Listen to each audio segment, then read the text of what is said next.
Hi, my name's Ed Garrity, and we're going to talk today about some ways to reduce anxiety and panic. So, anxiety is basically being afraid of something that might happen in the future. Panic is more of a physiological response that affects your whole body and feels to some people like they're having a heart attack. It's very scary. So we're going to talk about some ways to reduce both anxiety and panic. The first techniques we want to talk about are breathing techniques. When you're having a panic attack, you move into a fight or flight or freeze response. And that is your brain being tricked into believing that you're actually in a situation that is dangerous when it actually is not. So your body goes through changes in order to effectively fight or flee. This includes shortness of breath, dry mouth, and a racing heartbeat. Your body thinks it's an immediate danger, and it's doing the best it can to keep you safe.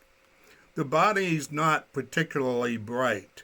It really follows what we are telling ourselves and what we are imagining in our minds. And the body believes that to be true, whatever that is. So by engaging in breathing techniques, your mind may stay in that anxiety loop, but your body gets the memory that it's time to calm down. In turn, that's going to reduce some of your panic symptoms and make the experience more manageable.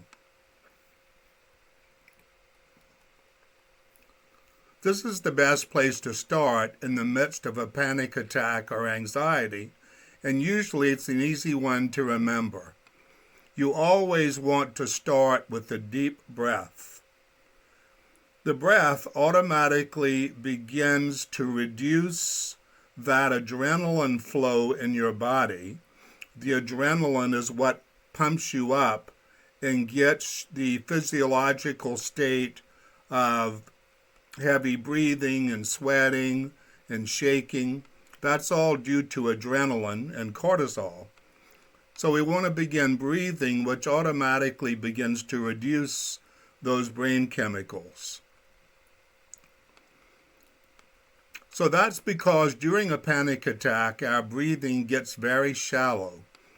We're doing whatever we can to slow it back down and get the information to our body, even if our brain is still panicked. Calming breaths. This is a basic but effective option. It involves simply slowing your breathing down as much as you possibly can. Breath is the key. Breathe in as slowly as possible, then breathe out as slowly as possible. Alternate nostril breathing. This exercise also sends the message to the parasympathetic nervous system that everything is okay.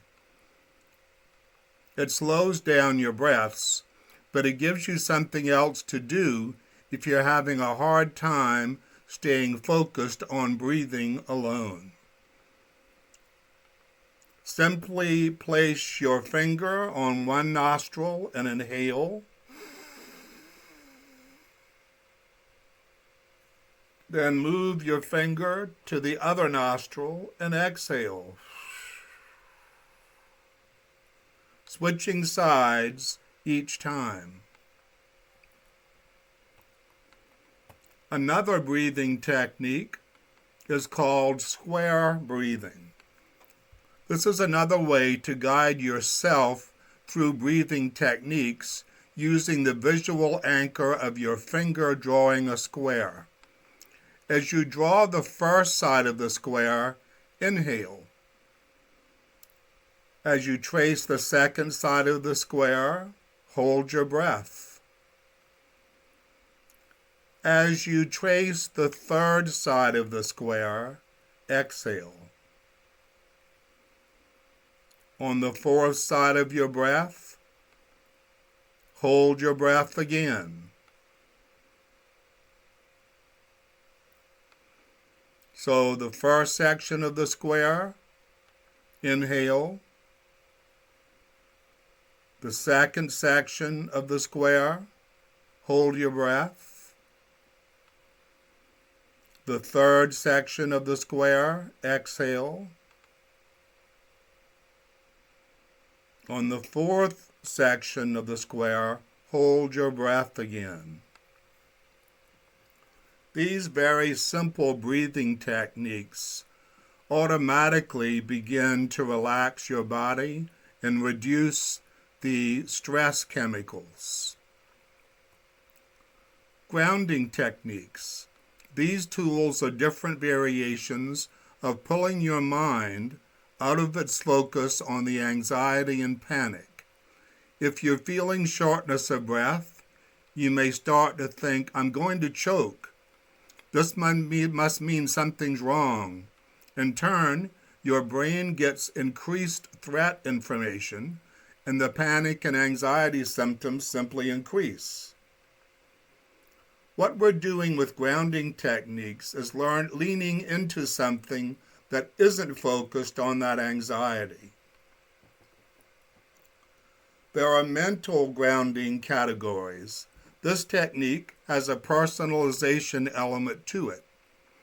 Choose a category that you're personally interested in, like sports teams, bands, books, whatever resonates with you. After you've chosen a category, think of as many things that belong in that category. The physical grounding techniques. Drink a glass of water. Just taking a sip of water is another simple tool that gives your body something else to focus on physiologically. This is especially useful if you encounter a lot of dry mouth as part of your anxiety and panic experiences.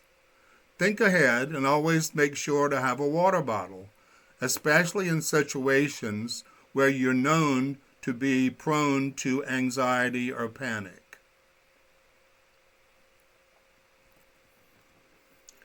Mental grounding, singing along or humming a tune. This idea here is by singing a song, you're engaging something part of the brain. You're then unable to focus and fixate on the panic experience, thereby lessening its intensity.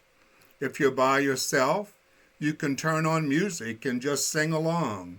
This is a great exercise if you struggle with panic while driving.